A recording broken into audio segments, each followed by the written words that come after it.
Can CBD help my chronic pain? CBD make me skinny? Can CBD help my arthritis, my indigestion, improve my skin problems, autism, epilepsy, help boost my energy? Can CBD help me finally get a good night's sleep? Today we're breaking down everything you need to know about these three letters, CBD, otherwise known as cannabidiol. This natural herb boom, it came onto the market in 2018 as the hottest health craze in the country. And now it's on its way to becoming a billion-dollar industry. Now, as a doctor, I'm getting more and more questions about it every day. So we're launching a season-long series all about CBD to get you the answers that you're too afraid to ask. Now, last year, we investigated, right? We started off looking at what CBD is doing. And right here on the stage, we shared with you the latest info, and we'll continue to do that as the industry grows. So what's the true story behind CBD? And does it live up to its claims to relieve chronic pain and anxiety? Here today, helping us break down all you need to know about CBD is CNN's chief medical correspondent, Dr. Sanjay Gupta, always on the cutting edge. You started this movement, you personally, by starting all the medical community revisiting our thoughts about marijuana, medical marijuana in particular. But this is CBD. It's a little different. What catalyzed your investigation? We believe that CBD can definitely be a medicine. We've seen it. We've seen how it can help people when they did not have many options in the past. What we're seeing now is something that's gone in a different direction. Now you're seeing what is called the CBD craze, and I use that word very deliberately. It's everywhere. Help everyone understand the difference between CBD and marijuana. So marijuana is a plant, hemp is a plant. Both these plants have lots of ingredients, including CBD. Cannabis has CBD and a fair amount of THC. Hemp has almost all CBD in just a very small amount of THC. So CBD is just a molecule or a component of the plant, either marijuana or hemp. And we've talked about medical marijuana on the show. I think most of the audience understands that. This is not medical marijuana, folks. The THC is the part that gets you high, has some medical benefits as well, theoretically.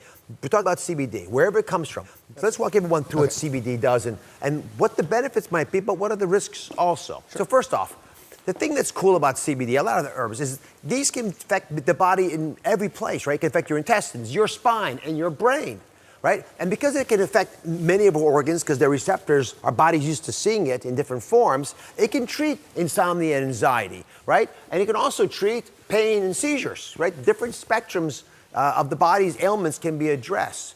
So with so much happening in the body, how do you know if CBD is safe? Well, it's interesting as well, because finding out the safety is hard. We know that if you are taking CBD, if it's truly CBD, the side effects are really low. The concern is, are you really getting CBD? And that's a hard question to answer in today's environment. So far, most states have permitted CBD use because it seems to be safe. So it's sold all over the place. I think that's part of the risk here, because people think it's safe, so they begin to put it everywhere, and there's various forms you can get it in. It prompts the questions we're hearing, but it also makes me concerned that there might be fraud going out there. So let's walk through what's being served with CBD. Start with the foods. I mean, they're infusing CBD into just about everything, as you can see here. Chocolate's a big one, the gummies, drinks. And I should point out, as you look at this table, I don't think probably in your entire career you've seen a medical product have that sort of trajectory of growth. Not even close, but yet it attracts charlatans, right? These topical creams, toothpaste, maybe they work, maybe they don't, but it's very hard to tell. It's interesting. I spent a lot of time looking at these products, and if you look at the medical, the FDA-approved CBD products, you're starting to talk about hundreds of milligrams that you're taking in a single dose to get a benefit. With these products, I mean, you put some of the cream on, you're probably not even getting a milligram, or maybe just a milligram worth. So just from a dose standpoint, are you even getting enough for it to have some sort of effect in the body? Probably not. Look at these CBD liquid bottles, right? They're often sold in this form. They can range from $8 to $150, depending on the quality and how concentrated the CBD is. What I was stunned, and I made a fair number of phone calls before this segment, is you're going to have to spend real money to get enough to get benefit. And they're all unregulated, right? So the FDA has only approved one CBD product. One medicine, it's for a very rare type of seizures, Dravet syndrome. There may be no proof that it is safe. There may be no proof that it's even what they say it is. But the CBD itself, if it's really CBD, do you think that's safe? I do. I really do. It's not psychoactive. It's the contaminated products or stuff that's not CBD at all that really seems to be the problem here. I've seen CBD, I've seen it work as a medicine, I've seen it work without side effects. Unfortunately, that's not what the public is seeing right now because the market has just become so flooded with all these different products out there. What about the issue of emotional addiction? Are you worried that a generation will think they have to be on CBDs to deal with their anxiety, their insomnia? This is the issue I think about the most. And I think as a physician, but also as a parent, on one hand, I think we are way over-medicated as a society as it is in the United States. I mean, we take so much of the world's opioids, so much of the world's anti-anxiety and antidepressants. That's a problem. On the other hand, you have a substance here, CBD, which may not have as many side effects as those other medications, can be a lot cheaper and can make people feel better.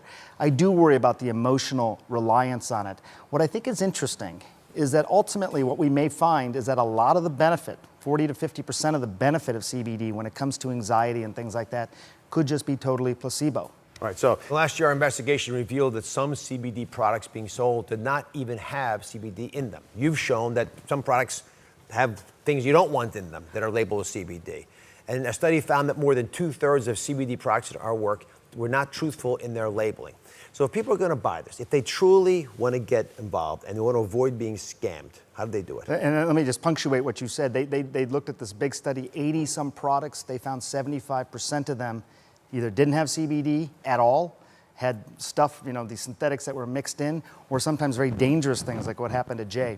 There's something known as a certificate of analysis, COA. And if you're thinking about CBD, also remember COA. What that is an independent laboratory inspection of the product. What is this product? What does it have in it?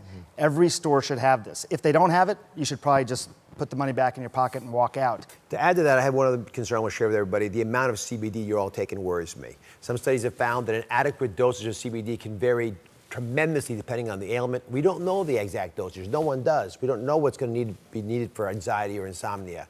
And I've spoken to the biggest manufacturers in the country. And you know what they're saying? Please regulate us. Please, government, come. This is the industry. Yeah. Come in and tell us what the rules are, because we're trying to do it the right way, and we're surrounded by 3/4 of the bozos out there who are just trying to take people's money, and they're destroying the real value of what we're trying to give to the American public. Yes, the responsible people, they welcome the regulation.